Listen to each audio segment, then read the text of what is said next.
Something that was an interesting surprise to me in this book is the little bit that he goes into exploring and discussing the notion of humans one day living in space, and how he ultimately thinks it would be impossible for us to do because of our biophilia, that is, our connection and innate need for other life and diversity. It's especially timely now because now we have, the billionaire privatized space race going on, and people like Elon Musk hell bent on getting human colonists to Mars in his lifetime. and and all of it kind of is shortchanging the fact that with so much money, we could really be doing a much better job at protecting our home planet that we already have and keeping it habitable. But here's some great quotes on this subject. It fits into the flow of the book, but it almost came out of left field, and I think it stood out to me because of how much more relevant it is today, probably even than it was when he wrote it. But he said, people react more quickly and fully to organisms than to machines. They will walk into nature to explore and to hunt and garden if given the chance. They prefer entities that are complicated, growing, and sufficiently unpredictable to be interesting.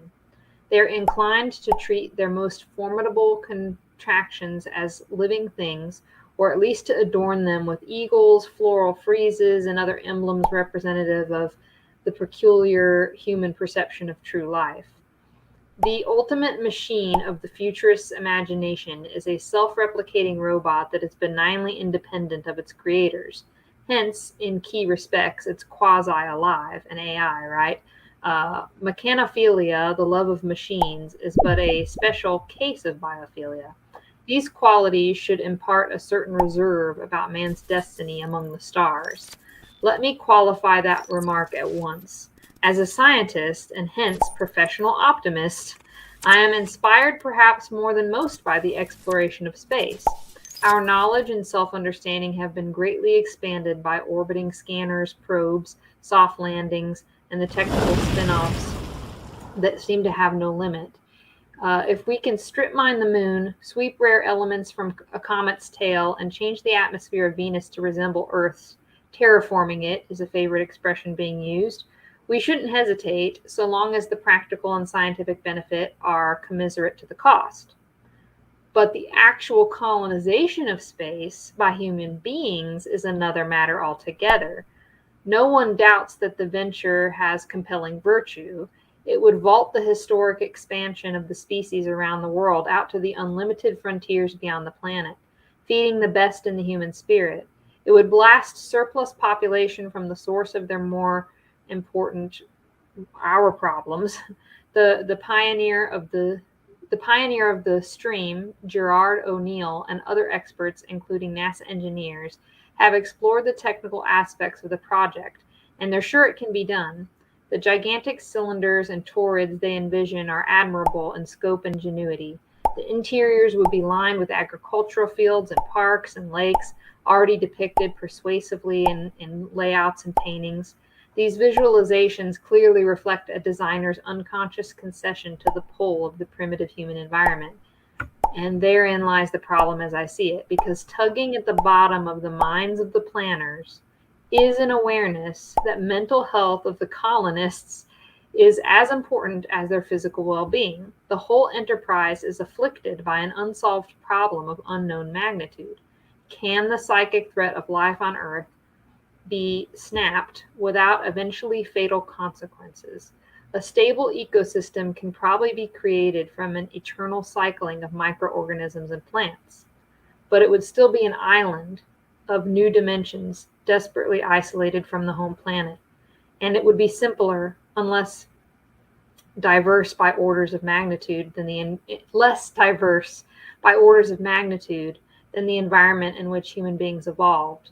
The tedium that such a reduced world would provide would be oppressive for the highly trained people aware of the grandeur of our original biosphere. Even more painful, here's the big one, even more painful would be the responsibility of keeping such a station alive. There's a fundamental difference between the projected mental life of a space colonist and the ordinary mental life on Earth.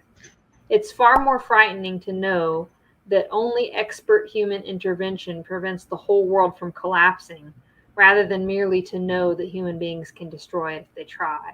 The comparison is similar to maintaining a patient in intensive care as opposed to watching someone walk down the street in good health. People cannot be expected to carry such a heavy burden. They were not built to be godlike in this particular sense. So when we dream of human populations expanding through the solar system and beyond, I believe we dream too far. Because he's like, yeah, we could go out there, we could recreate parks and agriculture under a big dome, yada, yada, but no matter what, there's just no way around it. It would be less biologically diverse, and it would be controlled, and it would be 100% existing because humans were having to constantly think about keeping it existing. And that's the burden he's talking about. Versus here, it's like, yeah, go on, and yeah, we can influence it, destroy it, if we're not careful, but we don't have to constantly be thinking and doing things to keep it sustaining, you know? And that's a huge difference. And yeah, and obviously, you know, we're constantly learning even more now about the importance of biodiversity.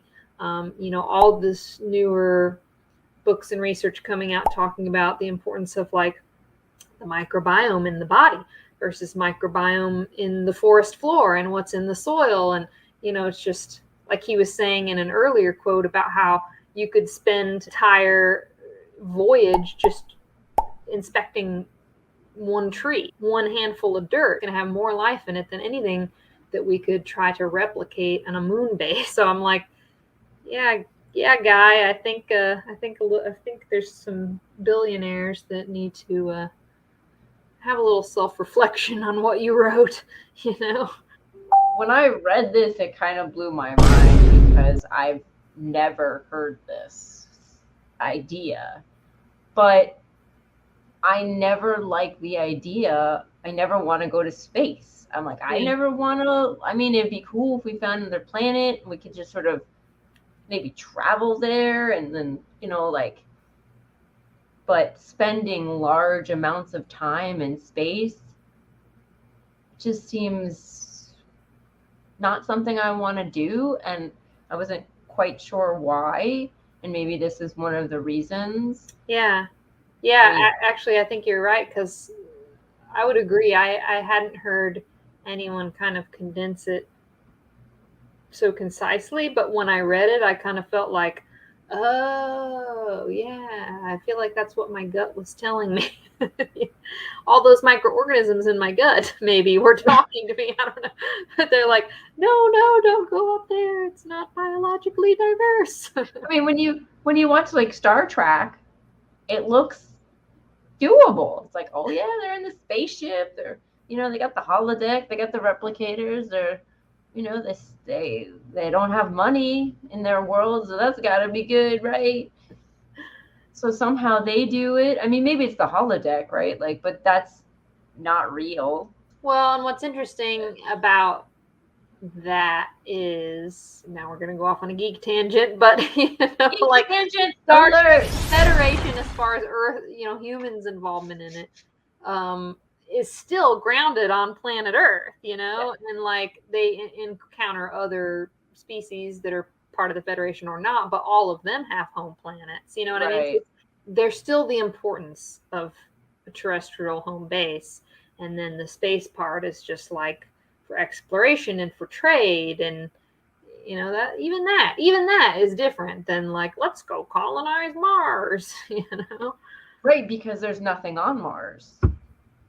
Like, they found water on Mars, I believe, but like, not. I don't think they found a lot. I think they found water, some sort of water on Mars, but like, there's nothing on Mars. Yeah, no. It's like, let's go really far out into the middle of the biggest desert on the planet and dig around until maybe we hit some groundwater, and then go, look, we found water in the middle of the Sahara. Let's build a giant Mecca. And it's like, but why?